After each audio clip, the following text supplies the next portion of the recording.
H. Girls. So using recurrence relations to model growth and decay. So growth and decay. Sounds like a two-back team. Sorry. Oh my god. Oh, geometric graph. Sorry. Geometric graph. Yes. So we're looking at linear growth and decay. Girls in the middle, let's concentrate. So growth and decay is when a value increases or decreases by the same amount. If it's linear, we're obviously plussing and subtracting, so it's going to be a linear graph. All right. It's also commonly called flat rate.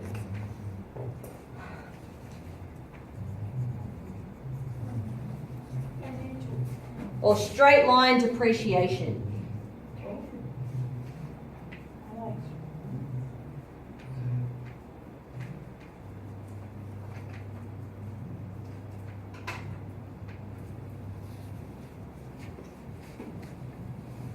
Alright, and then we've just got a few examples that we're going to go through and we'll see how far we get. So when we're talking about our linear growth and decay and our geometric growth and decay, which we'll look at next lesson, we've pretty much learnt all of this. We're just applying it slightly differently. Alright, so we're using the words growth, which would mean increase, and the word decay, which would mean decrease. Cool. So, the following recurrence relation can be used to model simple interest investment of $2,000, paying interest at the rate of 7.5% per annum. So, this is the relation we've been given. And who can notice something different about this relation compared to other ones we've been using? Yeah, good. It says V0. So, what this is saying is that we are investing $2,000. That is what we're starting with. How many years have we had it in there? If I've just gone to the bank today and put it in there. I've had it in there for 0 years. So that's why we're starting at V0. If it was V1, it would mean it's been in the bank for 1 year. Does that make sense? So that's why we're starting at V0. The other things we weren't talking about how long we had invested something for or how long we had something for. It was just saying this is the number 1, this is the number 2, this is the number 3.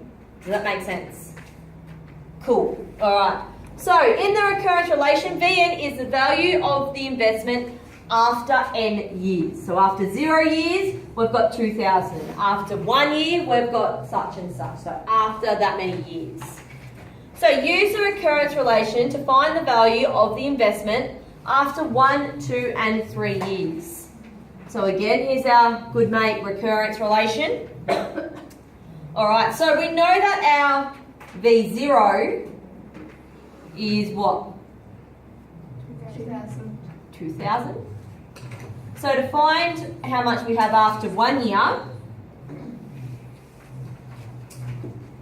we have our Vn plus 1, Vn plus 150. So I've just written that bit out. And because it's a recurrence relation, what does my n become? What number? 0. To find term 1, I need to know the term before it, which in this case is V0. So wherever there is an n, I'm going to put in a 0. Alright, so 0 plus 1 is 1. V0 is 2,000 plus 150. So we're going to have our V1 is going to be 2,150. Making sense? Yep. Is it plus or minus? It's plus because it says plus. Okay. How does V0 plus 1? Is that what V0 plus 1 equals 2,000? Oh, is that just, oh sorry, I'm going to don't worry. You're right? Yep. Alright, then to find V2. So to find V2, what terms do we need to know? V1? V1. So I have V1 plus 1, sorry, Vn plus 1, Vn plus 150. Wherever there is an n, I'm putting in 1. 1 plus 1 equals V1 plus 150. So V2 equals 2,150 plus 150. V2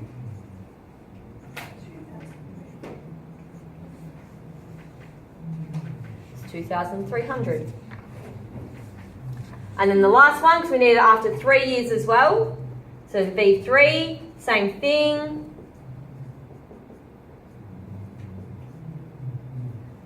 Our n is now going to be,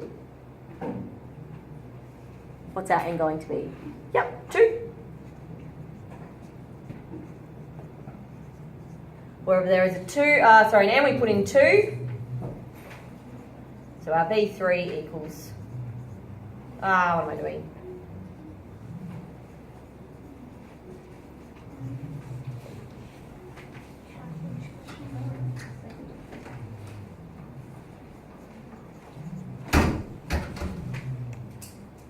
Any questions about that one? So it's pretty much what we did before, but this time we're plussing because it tells us to. It is arithmetic, yep.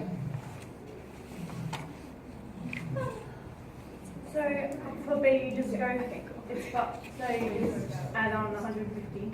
Can you just go 5 years? Yep, you can just, yep.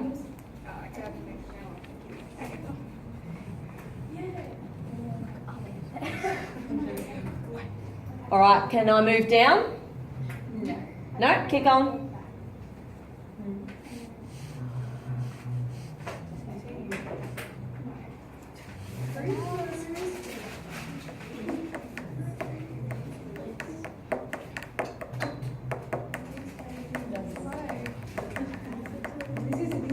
Does that mean that is the 150 like the 7.5? It's the 150. Yes, so that, yeah, good question. Okay, so, girls, the 150 has come from what's 7.5% of 2,000. So that's where that number has come from. So if we went 2,000 times 7.5 over 100, it would come up as 150. That's a good question. Oh, no, I don't have enough room to do these three. No. Okay. I always say that to them. Okay, I need room. This could have been a simple. The next question, so B, girls, the next question says, when will the investment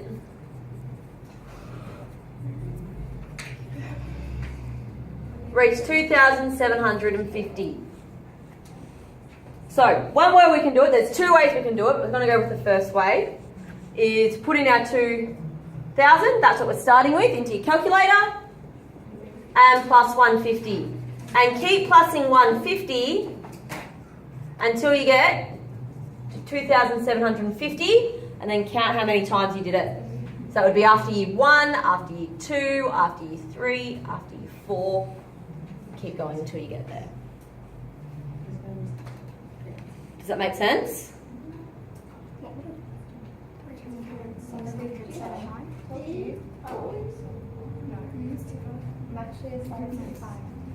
it'd be 5.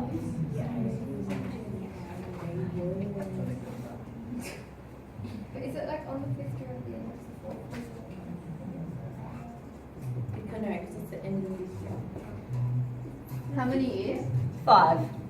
The investment will reach $2,750 at the end So you just have to do it manually? of 5 years. In a minute, we'll go through the rules. Okay.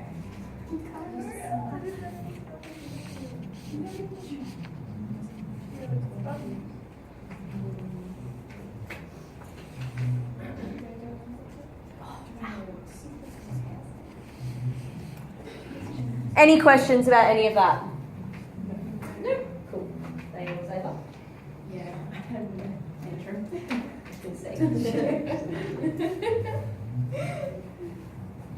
Can I move down? Yeah? Yep. it all? No, because I haven't given you all the sheets. Oh.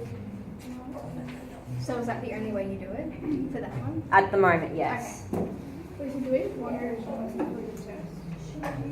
Sorry? Do we if 1 year is completed test? Yes. Yeah, so you can have, yeah. That's why we're starting this one today.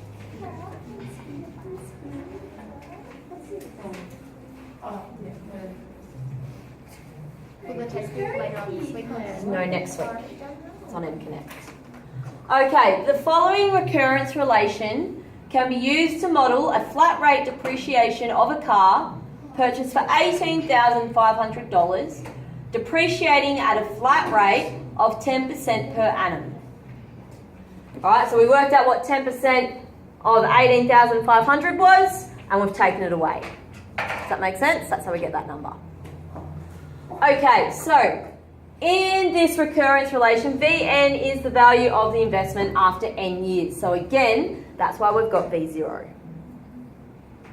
So use the recurrence relation to find the value of the car after 1, 2, and 3 years. So same as we did before. We've got our V0. It's already written here. And then to find our V1, we need to use our relation.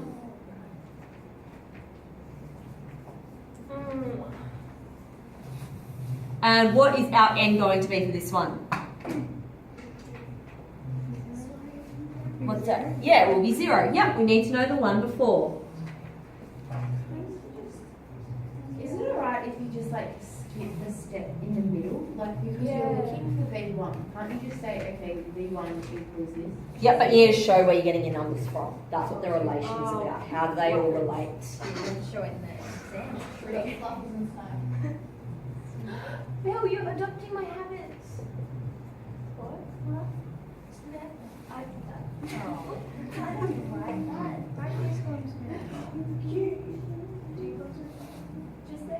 So that's after year 1. To find the end of year 2. Oh, I'm not going to get it.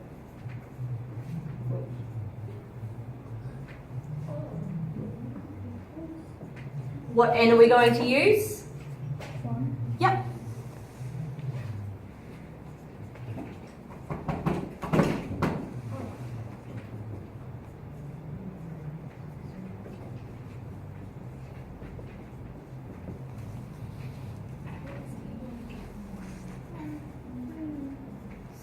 So that's the end of year 2. Did I go too fast? Do I need to explain that, or is that okay? That's okay? Then for our V3, So it's a slightly different rule to. it's different than the one before because that's what we've been given. Okay. So it's a takeaway instead of an addition.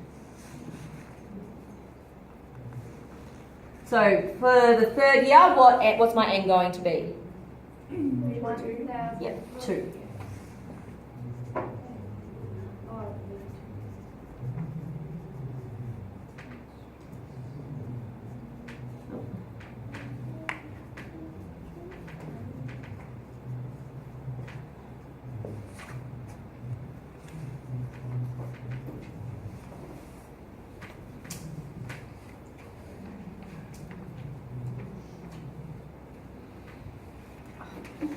And the next question says, how long will it take for the car's value to depreciate to 0?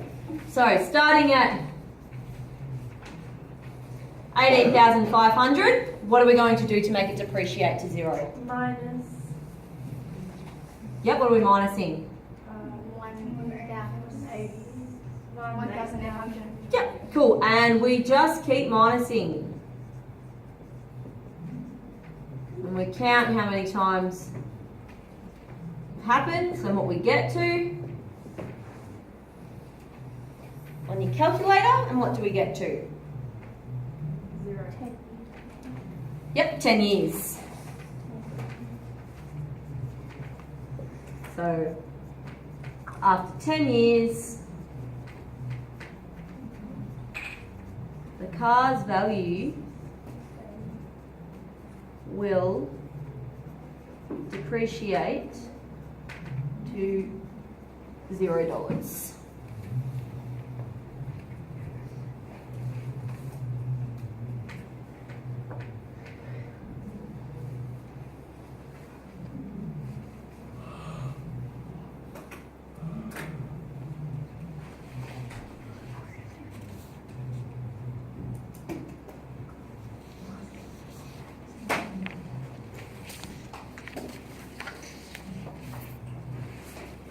And then we've just got one more example to get through.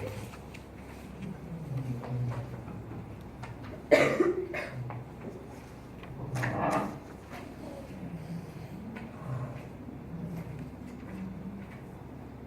I move down? Yep.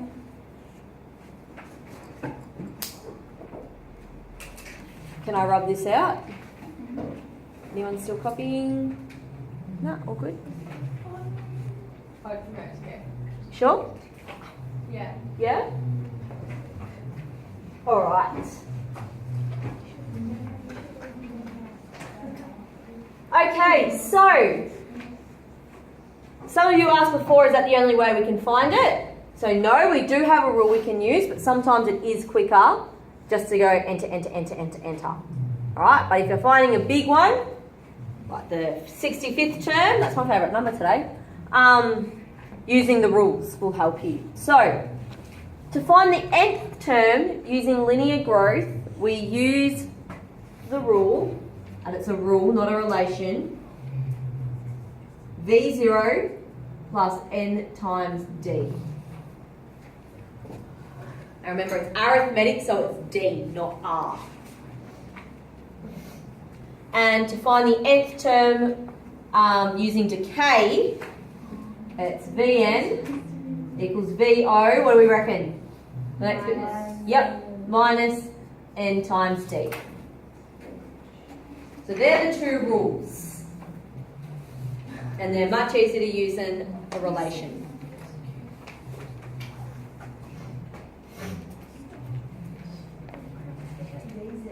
Why is it vague?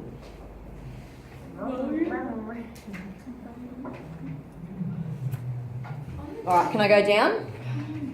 Yep.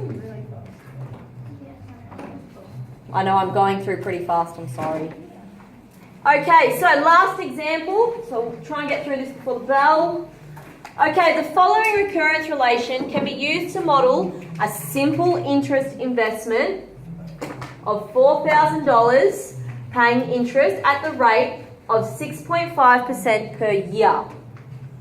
How do we get this 260? Yep, 6.5% of 4,000. So that would be 4,000 times 6.5 over 100. And that's how they got the 260. All right, so how much interest is added to the investment each year? How much are we adding each year? $260. Everyone understand that? That's what we're adding. Okay, use a rule to find the value of the investment after 15 years. So our rule was Vn equals V0. Are we increasing or decreasing? Increasing, so are we going to plus or take away? Plus. Yep, plus n times d. What is our V0? 4,000. So up here. What is our n? 15, because that's what it's asking us for. And what is our d? 260, because that's how much we're adding each year. So sub them all in. So 4,000 times 15, plus 15 times 260. Put that into your calculator.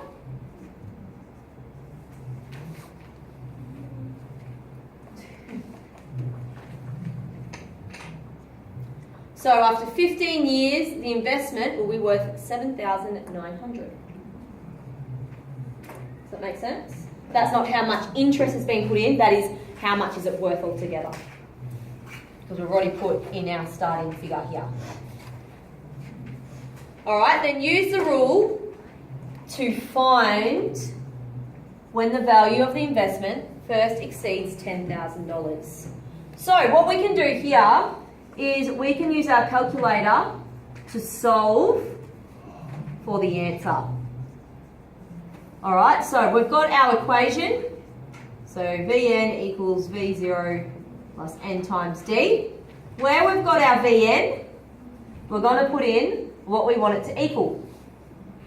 So we're going to put in 10,000, our V0, which is 4,000, plus our n, which is, we don't want an n, sorry. We don't know what our n is, because that's what we're trying to find. So n times our d, which is 260. Does that make sense? Then on your calculator, you need your calculator and you need to go to interactive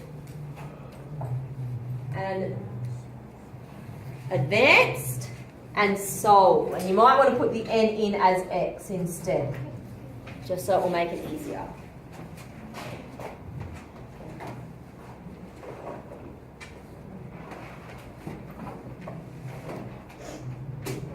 Oh my gosh. And what did it tell us?